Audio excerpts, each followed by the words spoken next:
Thank you, Ryan, and welcome to the seventh iteration of the WHO Decoding Data and Digital Health webinar series. Today's webinar will focus on the reimbursement evaluation of digital health technologies. The adoption of digital health solutions within health systems is subject to various factors, and robust valuation and reimbursement mechanisms are quintessential component to that process, facilitating access to and affordability of new digital health technologies. However, a recent study between the London School of Economics and WHO Europe concluded that countries showed divergent approaches to the reimbursement of digital health technologies, with value-based frameworks for reimbursing digital health being largely non-existent. In today's webinar, we will look to disentangle some of these prominent issues through the lens of a multidisciplinary and talented panel, with the goal of arriving at a number of practical approaches or action points for advancing the state of digital health reimbursement.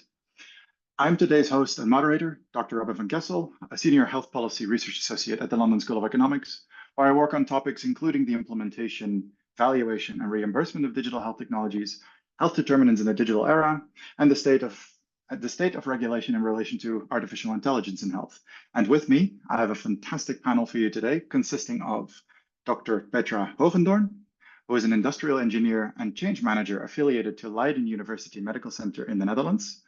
She's an initiator of 2 health apps in oncology, lead expert of the ISO 82304-2 Health and Wellness app Quality and Reliability, and the coordinator of the Label to Enable project that supports the EU-wide implementation of a new technical specification. I have with me Frushina Medze, who is a health economist focusing on health technology assessment and reimbursement of pioneering digital health and medtech innovations. She's currently working on harmonizing assessment criteria for digital health technologies across Europe, with a pivotal role in several pan-European initiatives, such as the European Digital Medical Devices Task Force, EDITA, and Digivitality. She also mentors startups, technology developers, and delves into the methodological aspect of health technology assessment procedures across countries. We have Dr. Steven van der Put, my apologies, who has an engineering background with more than 15 years of experience in digital health, ranging from R&D, business development, tech transfer, and innovation management to advocacy and public affairs.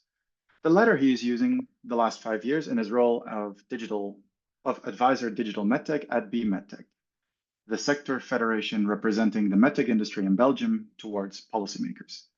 He's also coordinator of the mHealth Belgium portal and initiative, on which he will touch later in our discussions. Then we have with us Kyle Longton, who is the CEO of the American Foreign Service Protective Association that sponsors the Foreign Service Benefit Plan. This health insurance plan provides coverage to more than 100,000 US federal civilian employees and their families around the globe. Kyle is also a volunteer member of advisory boards for digital health companies, Teladoc Health and Hinge Health.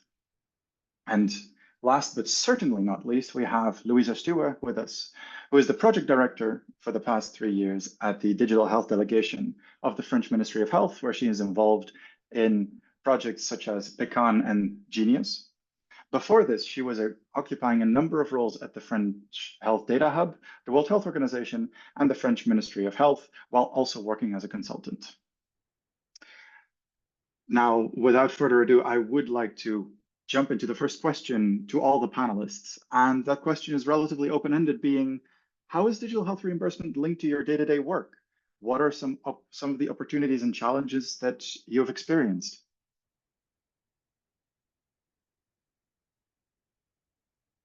I would like to start maybe with Frushina. Thank you, Robin, and thank you for the introduction. So as you kindly shared, I'm a health economist, so I look at digital health reimbursement and health technology assessment from a health economic perspective.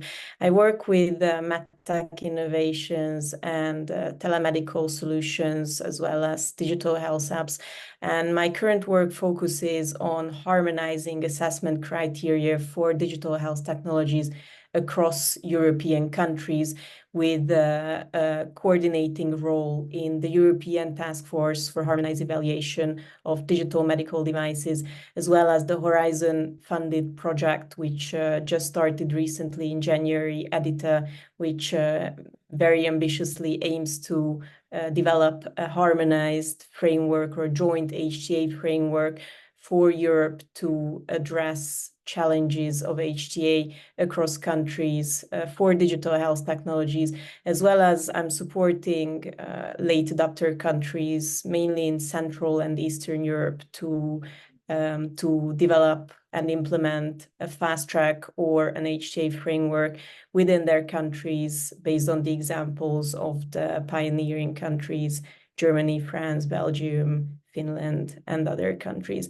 So I think that the two main challenges that I face in my day-to-day work that maybe I would highlight at the beginning of this conversation is the fragmentation within Europe. So that HTA and assessment of digital health technologies is really fragmented. There are different practices across countries.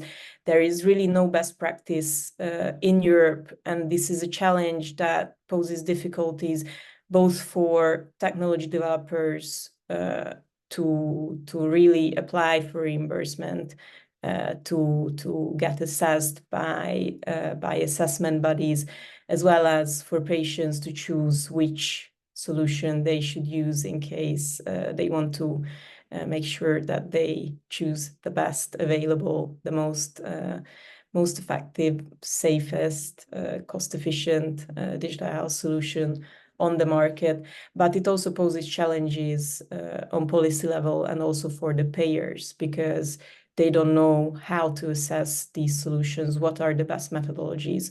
So maybe to start with, these are the topics that I share now, and we can touch on these later. Absolutely, and I'm certain we will.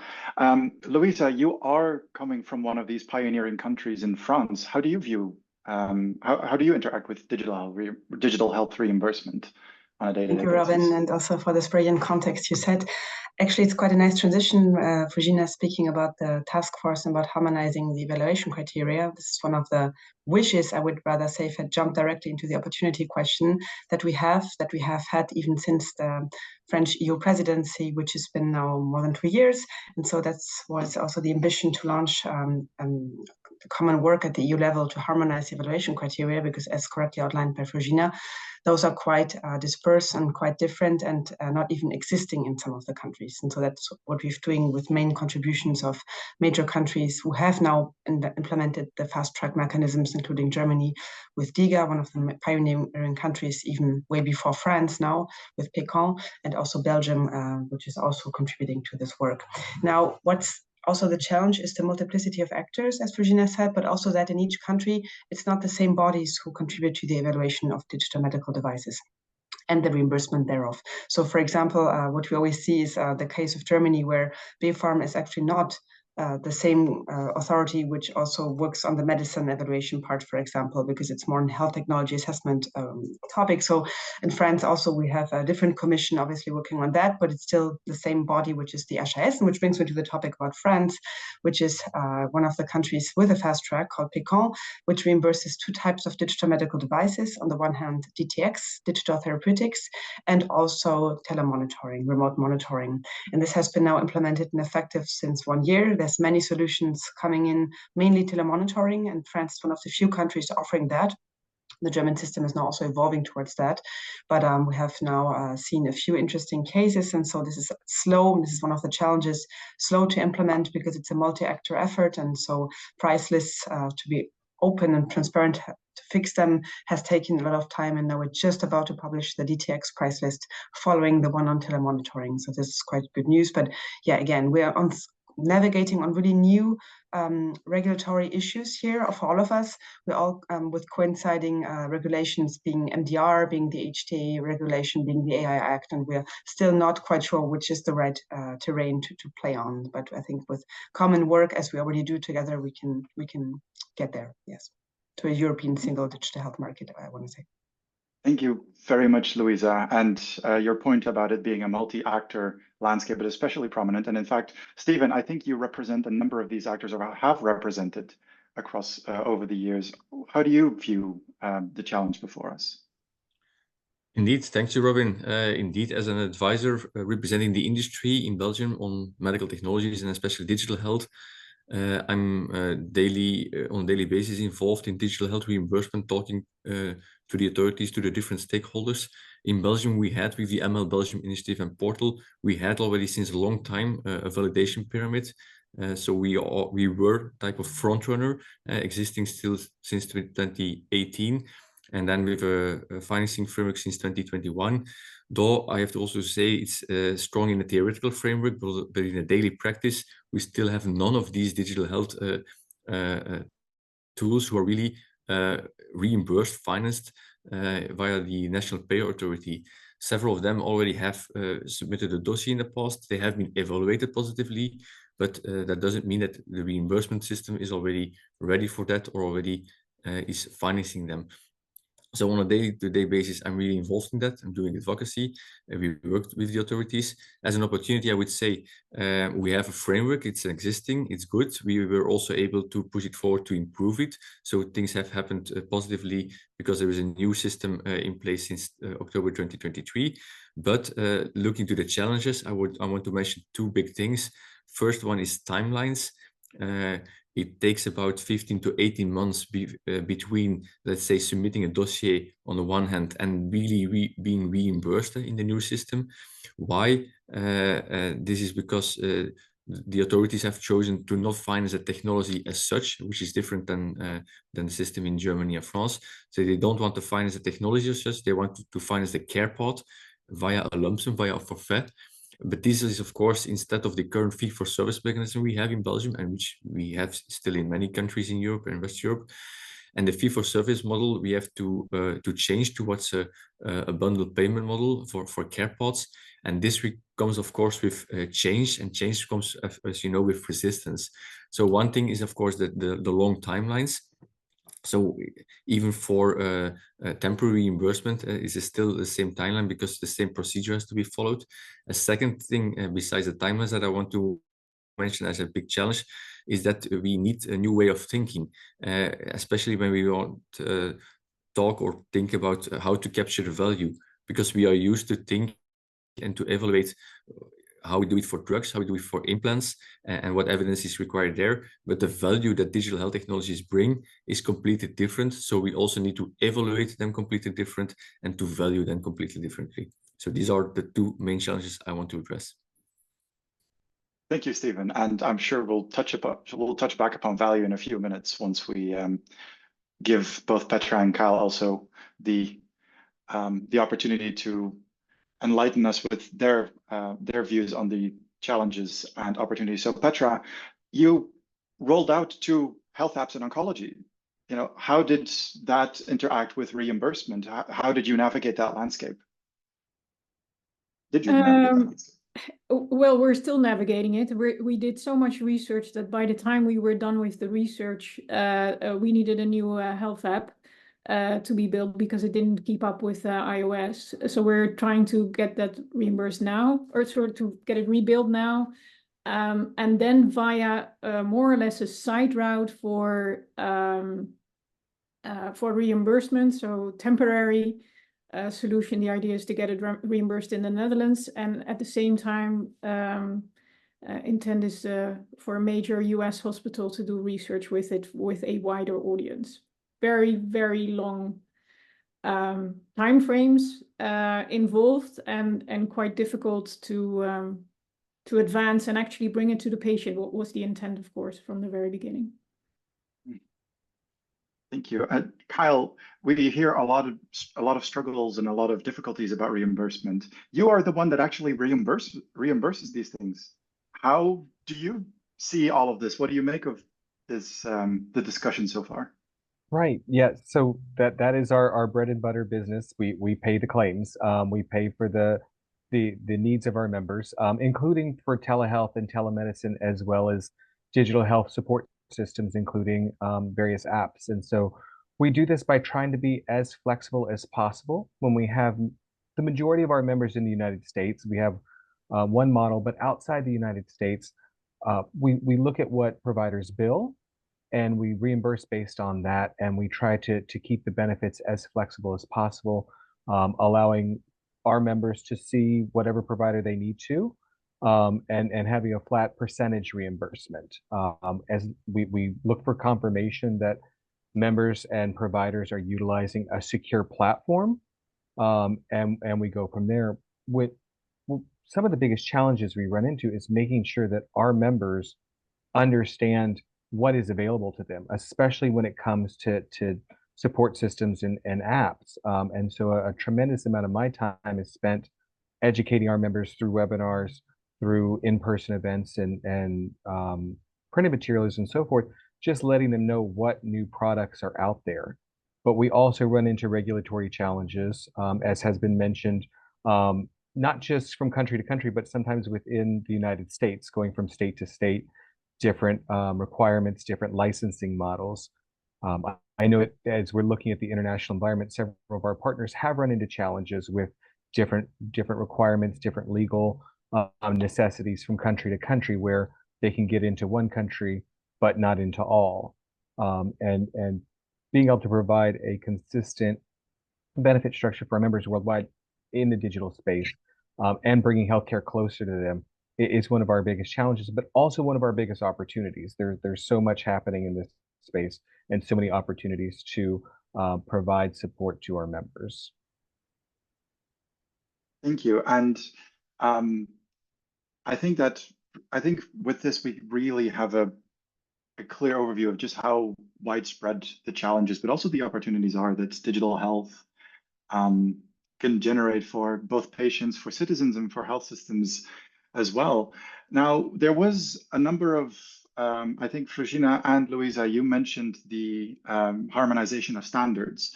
Now, as a kind of thought experiment, there's a question from our audience. To what extent would it even be feasible? Would it perhaps be feasible? And if so, who would be responsible if an international organization, for instance, developed those standards and perhaps maybe not imposed, but recommended them to member states? So let me take the question first. I think this is a really good question because there is no precedent yet. So there is no organization who could be responsible for taking charge of a joint HTA for digital health technologies. There is no organization currently on the horizon for that. However, having said that, there are several initiatives that are currently developing or in the process of brainstorming, thinking about different joint HTA frameworks, as well as, including some of them funded by the Commission. And also there is currently the HTA regulation that applies or is in place from 2025, which offers an opportunity for a voluntary cooperation on different domains within health technology assessment. And one of the fields we are exploring within this Implementation Act is currently a voluntary cooperation on health technology assessment for digital health solutions. From the methodological perspective, I think it's very important that academic organizations are involved in developing such a framework, which, as I said, currently is also in progress through 2 Horizon Europe funded projects, EDITA and SSDHT. They both started this year. One of them is a 3-year project, another one is a 4. So we are looking to have some outcomes of these very soon. However, I think we already need to make progress on this, and this is why in 2022 we have started to work. EIT Health is coordinating the European Task Force for Harmonized Evaluation of Digital Medical Devices. Louisa, with the French Ministry of Health, is chair of this task force, and Petra is also working in Work Package 3 of this task force. So it's very important that we already make progress in this sense. Thank you. And Louisa, you also we're very keen to jump on this question. Yes. What are your... Very much involved with Virginia in the same work area. So thanks, Virginia, about the voluntary cooperation mechanism, which will still, unfortunately, take some time, not before 2025, where we see some of the end of 2025, where we see some of the applications in practice. And this will still remain, as Virginia outlined, voluntary.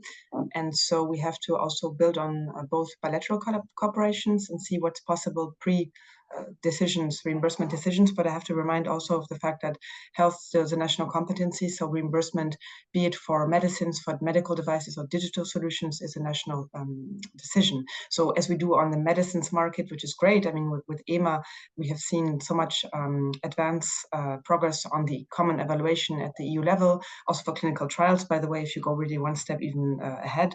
So this is really fantastic what's going on the medicine level, but we have not seen the same thing happening yet for medical devices and digital medical devices. So even if this is being harmonized as much as possible, I just want to make my point here that it still remains in the national realm of setting the price.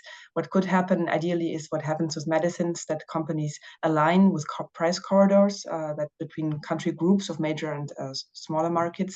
But ideally, let's hope for the entrepreneurs that there will still be some alignment on this as soon as possible, because if you have a huge price in one country and a low price in another one for a smaller market or even a bigger market, then it just gets very confusing. So simplification is what we need.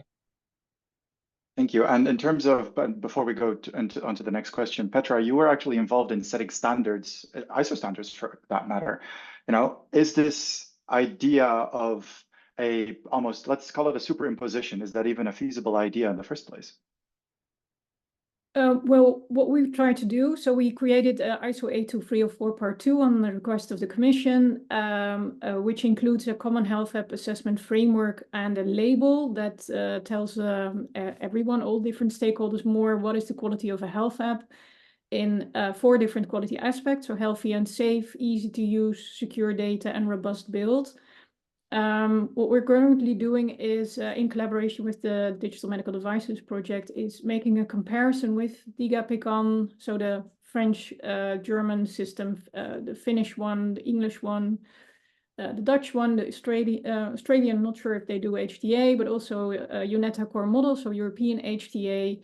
And what we intend to be, we see quite a bit of overlap. So there is a common understanding of what is quality in a health app, but there's also country-specific elements. And what we aim to be is, with the label and the related more detailed quality report, is to provide the 80, 90, 95% that we largely agree about is quality in a health app. That also enables you to already see, like, is this an interesting app for my specific context?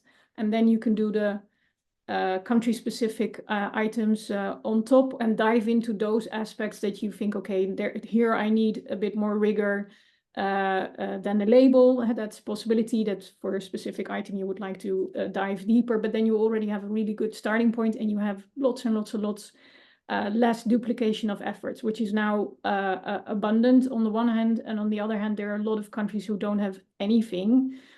And if you're a larger country, then there's an interesting market and you can have your own framework. But if you're a smaller country and you would like to pursue a similar framework, then it becomes really difficult, because then for a manufacturer that will just be a cost and benefit analysis and saying, okay, perhaps not your country, perhaps I'll try something else. And a lot of countries in Europe are, of course, relatively small and might be overlooked in that area. So what we're trying to be is be the very robust base assessment that a lot of countries can build on, which has already been done, by the way, by Australia. So Australia already adopted, and they say if you have a label, then we give you an accelerated assessment, and that's what we're working towards. Brilliant, thank you. And I'm very happy that you brought up the notion of health technology assessment and cost-benefit analysis, because that actually leads perfectly to the next question. And Steven already teased us with the notion of this question earlier. Well, understanding the value of digital health is a direct precursor for making reimbursement decisions. So, Steven, I would like to give the floor to you first, and in terms of commenting on well, how do you think the current processes capture that value? What is captured well and what is neglected? Yeah, indeed, it's about value creation, and digital health technologies, as I said before, bring value in different ways, and also in different than what we are used to for implants, for pharmaceutical drugs, etc. What is captured well? I think two things are probably captured well. The way we think about clinical outcome and clinical benefit it brings. There's of course a standard way of thinking. Potentially also the budget impact and how to calculate this and the potential savings. Though I here have to address specifically that this requires also transversal thinking of budgets. While in most countries, I have to speak for my own country, Belgium, we are still thinking a lot in silos. So budgets are in silos. There is a budget for this type of healthcare professional. There's a budget for pharmaceutical drugs. There's a budget for everything. And the digital health applications, nowadays, they don't have a specific budget line, but they bring value in different of these other budget silos. So that is really a requirement to move forward, that we start transversal thinking instead of thinking vertically in budgets, because the cost or the, let's say, the transversal budget where it is generating a cost is not exactly where it is generating a saving later on. Think, for instance, about having less rehospitalizations or having less visits for certain specialists. That's a potential saving, but if you don't capture the saving because you don't think transversally, then it only is in the mindset of a cost. So I think clinical outcome, potential of savings, that's of course well known already with this limitation I mentioned. But what's probably not still very known or captured well in looking to the value is what is the advantage it can bring to patients. For instance, not bringing them back to hospitals, but leaving them, follow up them remotely at home. This also brings advantages in quality of life. These are much more difficult to capture. Advantages to the healthcare professionals, because it also brings really advantages to these persons, to the healthcare professionals, but only there. It only brings the value if they are open to work in a different way, because only if you think differently, you can capture that value.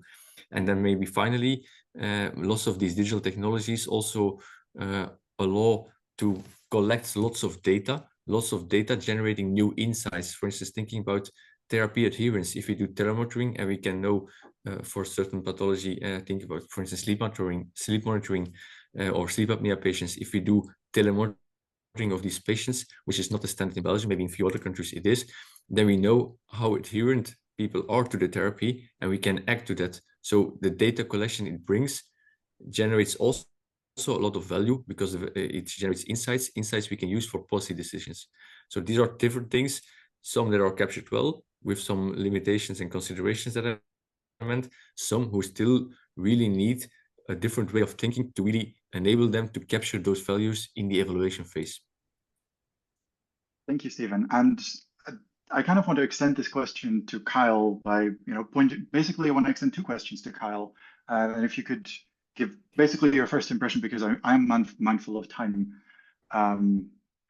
So the first question, we talk about how digital technologies can kind of expand the paradigm, and the value that digital technologies bring expands beyond the clinical paradigm. Stephen mentioned recovery at home, which could potentially lead to earlier re-entry into the workforce. From an insurance perspective, how would you like to include that in your valuation and reimbursement matrix, and if so, how? Yeah, the ability, we're not exactly a direct employer, but the value of allowing our members to return to their lives, or to simply remain part of their lives. If they're feeling, whether it's post-surgery recovery and follow-up appointments, or if it's just an acute episode with a respiratory infection, or where we've really seen success in the digital spaces with mental health and behavioral health consultations. People are much more comfortable doing that from home or in an environment which is familiar. It saves time. It does allow them to your point, Robin, it allows them to get back to their lives, whether that's staying on task at work, being able to focus better on their mission, since we have so many federal employees, but also just allowing healthcare to integrate into their lives. So they're spending 45 minutes talking with a therapist instead of 3 hours driving to a therapist's office, waiting in the waiting room, having the appointment, and then driving back. this is about integrating with their lives, and digital health. We take that very seriously, and that is part of our value calculation, and is well worth the money. And we don't actually see ourselves spending that much more. We see greater utilization, but it is also spilling over into healthier members. Thank you. And the second question, Kyle, I first want to pose it to you, and Louisa, I would love to have your impressions on it afterwards, is, well, digital health technologies allow us, as Stephen pointed out, to measure, for instance, adherence, but doesn't that risk, the reimbursement of a digital health technology being linked to the extent to which a patient adheres to it? And is that a bad thing or a good thing? It can be both, depending on how the reimbursement is structured. So we have some programs where we pay once it provides a year-long access to the member, but we pay for that upfront. So the member may only use that one time, and we've paid, let's say, $1,000 for that one visit, but they could also use it 3 times a week for that year, and then we're paying just a few dollars per visit in that case. We also have reimbursement schemes where we pay an access fee per member per month amount, and then pay just to have the service available. And then we also pay an engagement fee when a member actually interacts with one of the providers. So there are value-based ways to approach this. There are also the fee-for-service ways. For us, we found a good mix depending on the services. If someone's having a acute visit with someone from Teladoc, we're paying for that as an encounter. If they're doing digital physical therapy or an online mental health ongoing support program, we're paying for that on a value base, essentially, with a guarantee from the provider that they are going to deliver certain results to us, and that is in the contract. So there's a good mix there, and it can be both good and bad to your question. Louisa, how do you view this? So I do think it's a case-by-case basis, but I think public authorities still need to make sure that our clinical guidelines are really up to date. I mean, this is also something that's going close to the scientific societies and the research area, but we need to make sure that our current healthcare pathways include both digital solutions, but also the more, I would say, traditional solutions. But ideally, there would always be a hybrid option nowadays, because there's so much existing now. So we need also to make sure to discard what does not work anymore and really make sure that the best and newest and most cost-effective solutions are available to anyone. But I think it really depends on the case-by-case basis. We cannot say, so here there would be more of a pay-for-performance scheme than for this example here. It really depends on the disease and on the monitoring that's necessary. So I think Hal really provided very useful insight on this, giving good examples. Thank you. And kind of as a follow-up question, I suppose, this one for Petra. I know that you've done a lot of work on quality labels, and that the project Label to Enable is nearing its conclusion. But knowing that, is average retention, are retention measures, is that a sign? Could that be a sign of quality? Should it be a sign of quality? Is that something that can be reflected in a label or not? Well, easy to use, and usability and accessibility are among the elements that we're measuring. And have you included your intended users from the very beginning, even before you made the app, during making the app? Did you test with them? What do you do when it's available? Is all part of what we're assessing. And those things are, sort of intended to contribute to the value and to the retention. And coming back to your question on, if I may, on is value captured, mentioning we're towards the end of the project, where we've done 3 roundtables on the reimbursement of health apps, in which in total 34 people from 34 countries and 130 people participated. And we looked into the challenges and to the solutions to those challenges and the recommendations.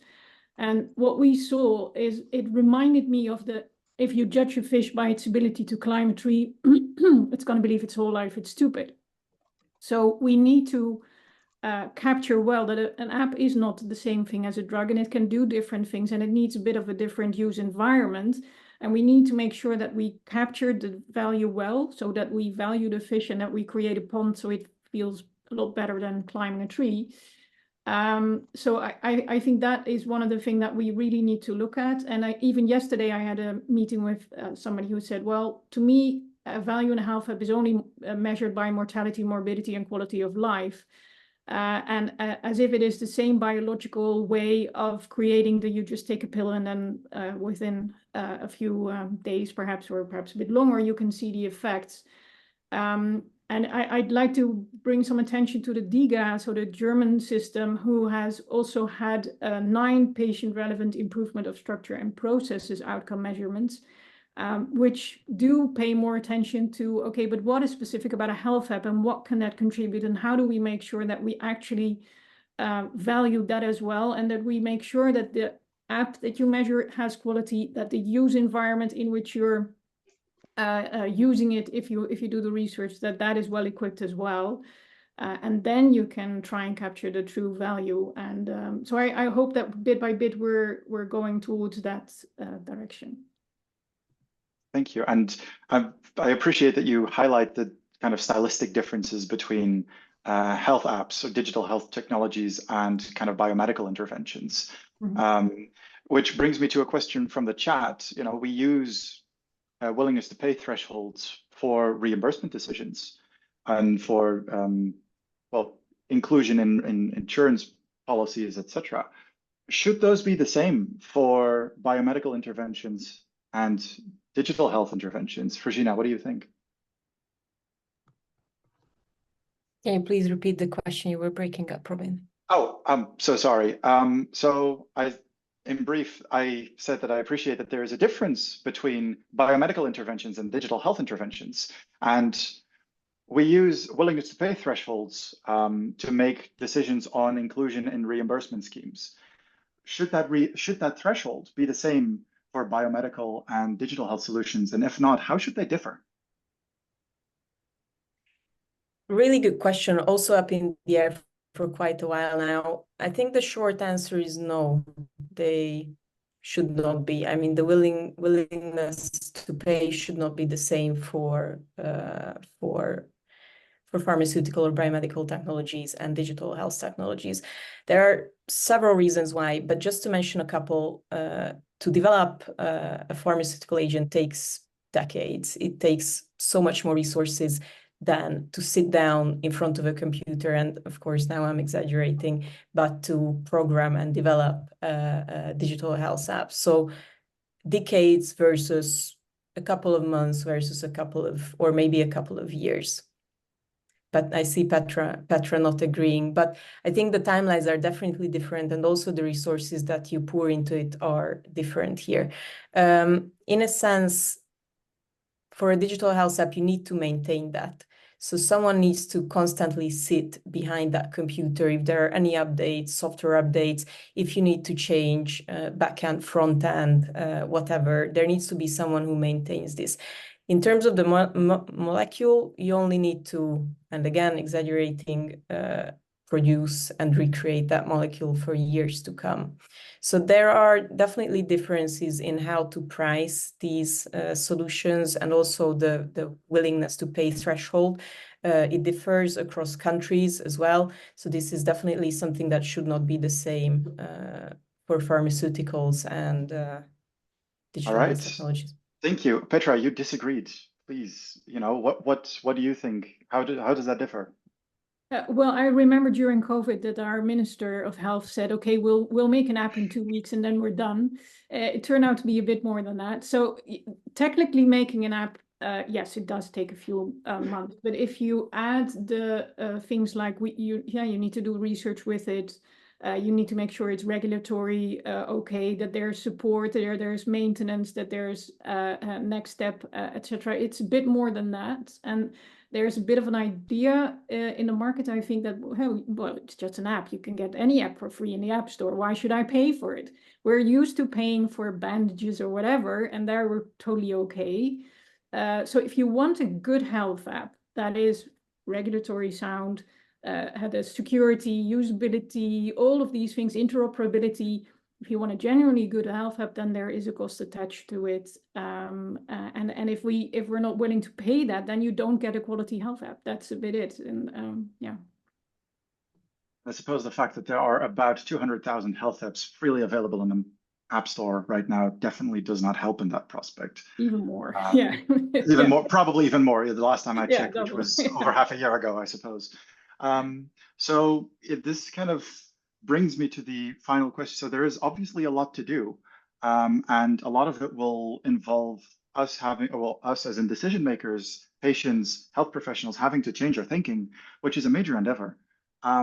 Could we kind of, from each and every one of your perspectives, what are some top-down, for instance, policy, or bottom-up, for instance, capacity building approaches that you think are necessary and kind of implementable, let's say, in the next 6 months and in the next 2 years? Let's start with Stephen. That's a very broad question, but I'll try to give it an answer. I think we need indeed change our thinking, our mindset, top down, maybe starting top down. Top down, to me, it's about policy mindsets that have to shift, and it all starts with understanding first that and also how these digital technologies, the digital innovations, can contribute to or even partly solve the healthcare challenges we definitely have in the future. Think about we want to put the patient centric, so we want more personalized approaches. We want to change from hospital care to home care. We have of course to face also shortages in healthcare personnel. We all know that the budgets everywhere in every country are limited, though the number of chronic diseases, the number of patients are increasing. So increasing number of patients with less or similar budget means we also need to balance the demand and the supply. And I think the policy mindset should shift that digital technologies, digital health could be an enabler to face all these challenges. I won't say that it will solve all these issues, but it could be an enabler to do so. And that we need to capture, and the policy mindset need to shift in that direction. Then so, more looking sorry, from let me interrupt you. Who will be responsible for inciting that policy mindset shift? Yeah, here we look, of course, top down. So it should start from governments, and even maybe not one government, but even if you could think more largely on a European or global level. But that's of course maybe wishful thinking. I mean, perhaps, but these are the questions. Someone has to act, and then the question is, if we don't really, someone has to try at least. So let's call to action for governments, for instance. Start experimenting, and perhaps this AI Act that has been enacted within Europe, providing these regulatory sandboxes, might offer just that escape route, where governments can safely experiment with also policy innovations. Frashina, what do you think? What do you think are approaches that are actionable that we should pursue? I think this is a learning curve in Europe. So each country learns by what it's doing, and some countries have already taken a couple of steps in that. Some countries, or the majority of countries, actually haven't. But I think fast tracks are a really good idea, since both the payers and technology developers need time. So they need this at least 1 year time frame to adapt to collecting the necessary, perhaps according to new methodology, the data that they will provide in their evidence dossier.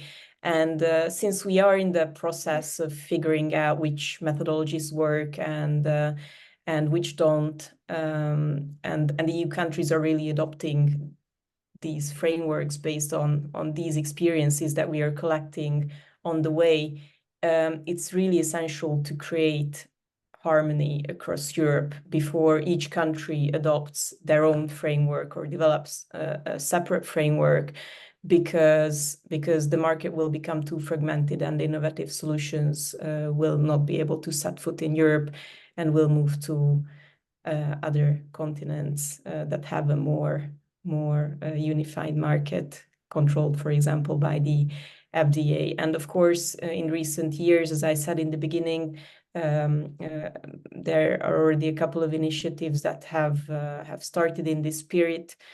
So I think we are on the good track. But once these regulations and proposals, methodological proposals are there, we also need to make sure that the providers, so physicians, actually prescribe these solutions, because this was a major issue in Germany.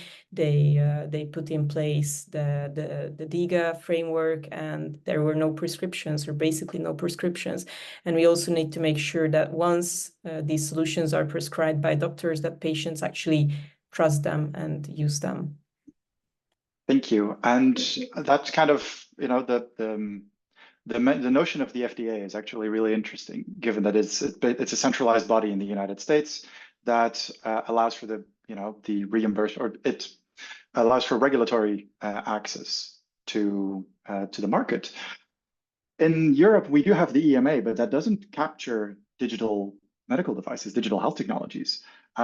Stephen, Louisa, Petra, you have respective experience with mHealth Belgium, Pecan, and the DIGA system. Do we need this kind of European level bodies, like identical to the EMA, that makes a preliminary decision even perhaps, and then leaves sufficient room to the member states? Yes, I think it would be great to have such a body entitled to do previous evaluations, because I do think our disease burdens and epidemiological profiles in different EU countries are quite similar. So this body could actually do kind of pre-assessment of whether this fits and could lies in with different healthcare pathways. However, I still think even EMA is composed. I mean, there's EMA as such, but then also much relying on national experts, and that's also how the joint evaluations work. So it would be nice to install that body to give also, first of all, importance to that digital evaluation and digital health market. I mean, market which comes after, right? But still, it would be a good political sign. However, this is just the regulatory part. We have not spoken enough about capacity building and about funding for digital health entrepreneurs. So this is something that needs to be, of course, ensured by national by governments, but also at EU level. There could be more funding as part of EU for Health. There's new initiatives, as also mentioned by Virginia, the Horizon calls and so on. But this is not enough. I give you the example of France. We have funded for 700 million euros the acceleration strategy for digital health that actually Pecan is part of, and it's an end-to-end digital health lifecycle support, and which also includes digital health training of healthcare professionals, which will be mandatory starting this year, actually for the next academic curriculums, for initial training only, not yet for continuous training. What I want to say with that is that we need to train healthcare professionals to be able to know the value and how to prescribe such solutions, how to involve them in a patient pathway. And patients also need to be trained, obviously, as we always say, but this is of utmost importance that we can all see commonly the value of using such solutions on a daily basis. Stephen, Petra, what do you say to this? Maybe I can comment on that. So I fully agree with Louisa, and I think, okay, a potential EMA-like body could help, but we are still far from that. So it would already help short term if we could come with a harmonized approach. Which type of evidence is needed for digital health applications? How will they be assessed from a health technology point of view? Because then it's more clear to the tech providers, to the industry, what type of evidence is needed. And it's also easier to go in Europe, which is scattered from a healthcare financing point of view, to go to different countries parallel at the same time with the same type of evidence. Now it's unclear.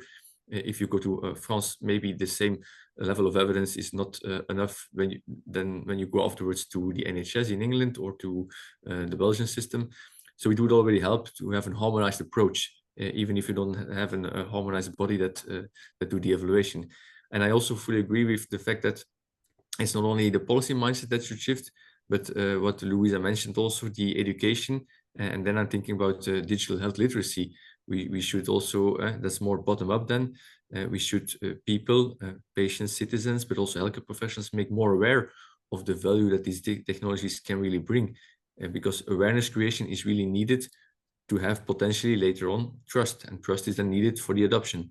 So education and training is there very important, and this should be a joint effort by different stakeholders, academia, government, insurers, but also industry as well.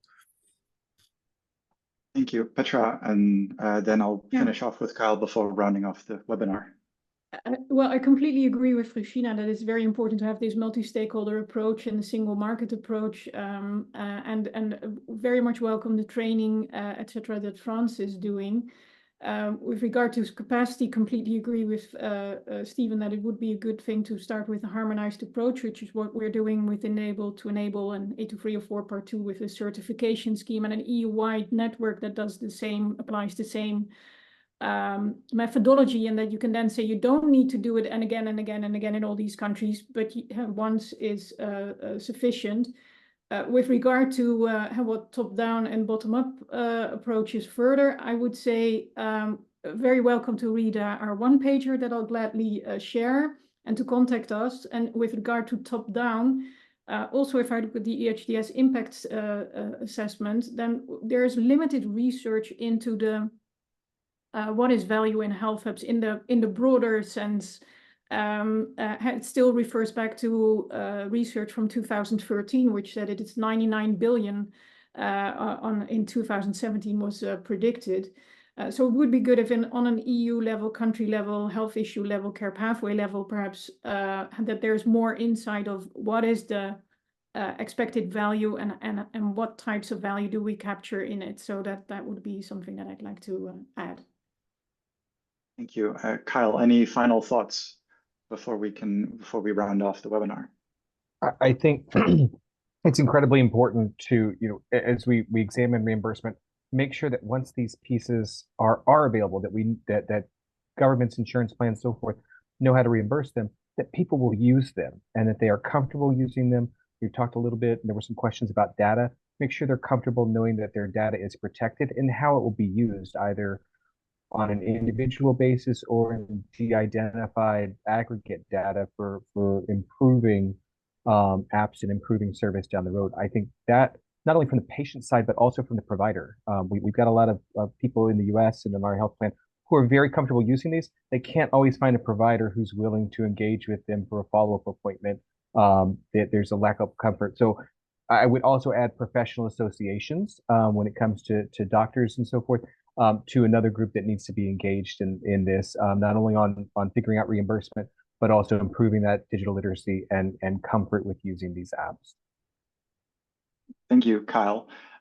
Overall, over the past hour, I think it's become abundantly clear that we are at the precipice of a paradigm shift, especially when it comes to reimbursement and all of the things that goes into that, whether it be the policies that enable reimbursement or the patients and the citizens that need to be able to use the tools that are being reimbursed. Lots of work is to be done, which is promising, but there is also concrete action points. There is movement in this. And I do invite Ryan back to the stage for some concluding remarks and to round off this webinar. Thank you very much, Robin. Thank you very much to all our panelists for this interesting discussion. And I would also like to say thank you to my support team in the background, and thank you to Stefan, who's also helping to coordinate this, as well as thank you to all the attendees and all your questions that you've given. Unfortunately, we couldn't address all, but I hope we addressed as much as we could have. And this discussion was just to essentially have this conversation going. It's just touching the very tip of the iceberg of what is there in terms of reimbursement and all we need to know. But I think one of the things that was highlighted a lot is that we really need to think about this, especially, and as mentioned by everyone, from a value-based care perspective, from the perspective of at the end of the day, the people on the ground that we're serving and that we're providing services to. And of course, it takes a multi-stakeholder approach.